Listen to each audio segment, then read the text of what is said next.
Hey guys, it's Andrew, and I want to talk to you a little bit about property value and what determines the property value. And the reason why is because at the Deal Finders Club, I get this question a lot from new investors, even experienced investors, but a lot of local investors as well as across the country, wondering, like, how do you determine the value? The reason I know how this works is because we've been buying properties for years now, and this is the same exact question that sellers have, owners of property that are ready to sell. The question is always the same of, like, what's the value? How do we know it's at this price? You know, there's not a sticker on it that says this house is $19.99, right? So when we're talking to sellers, we're trying to figure out what is the value. And there's a misconception sometimes among the sellers that just say, well, I think it's worth this. I paid for it 15 years ago at this price, and now I think it's this. Here's my price. This is what it's worth. Sellers really, they might look at all the different options, all the different things that they have seen online or through their insurance or tax assessors, and there's a lot of different numbers going out there. So what is the actual value of the property? Well, we have to start somewhere, and that's where, you know, this property, I don't know if you can see it, we're trying to value this one, and it's not perfect, it's not pretty, it's not really, you wouldn't even want to live in it, but we still start with the perfect house. We could like to go to the top and see what would this property be if it were perfect, ready to go, because that gives us our cap.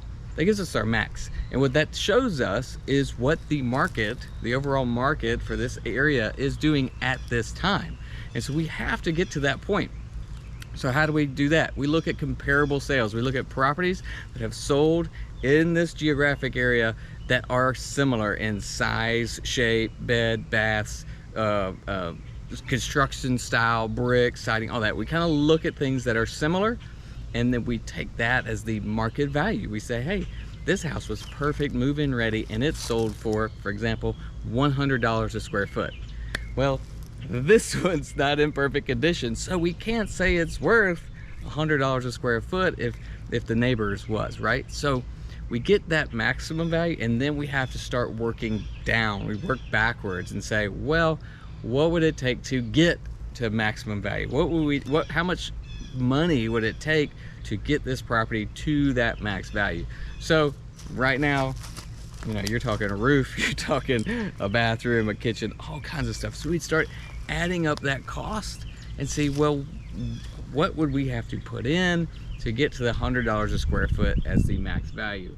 And then we do subtraction. We just do math, and we say, well, if it's going to cost us, you know, $50 a square foot to get it to be max, well, then right now, today's value, we just do the math, and it's worth 100 is the max. It's going to cost $50 a square foot. Well, then it's worth, you do the math, tell me, everyone, drum roll.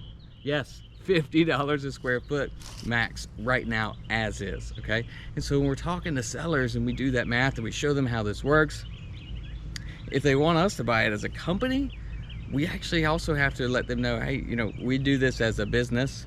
So, you know, we can't be all in with the max. We have to build in a little bit of profit. We have to build in a little bit of, like, oops fund and things like that. And so our offer to our seller, yes, right now's value, it might be worth $50 a square foot, but I can't offer that to you today, Mr. Seller, because if I bought everything at max value, I wouldn't be in business for very long, and I wouldn't be able to help the next seller sell this property. So we have to build in a little bit of that, and that's your you guys can figure that out, whatever it takes to run your business. But we would add in some profit and say, hey, we might be able to offer you $40 a square foot, whatever that is, $45 a square foot, okay?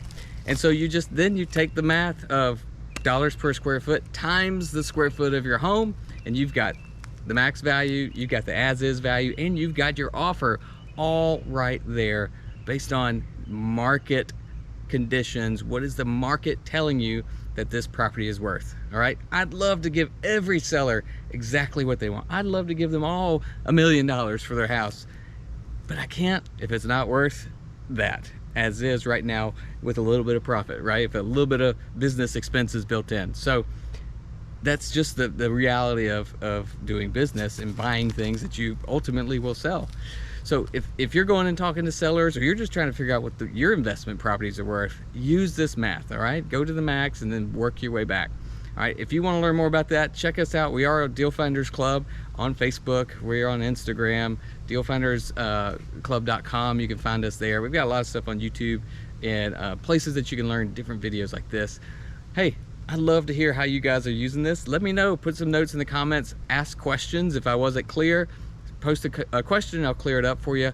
Or let me know how this helped you get a deal done. I can tell you right now, if you do the math, it makes this business a little bit easier. Okay, so go out there and check out the market conditions, interest rates, comparable properties, what's happening with the school system, the neighborhood. All of those things drive into the market conditions of the property, but it all boils down to what are those comparable sales doing, and how can you do the math to make it figure out what today's value of the property is, and go make your offers. All right, we'll see you out there, and let me know if we can help. Bye.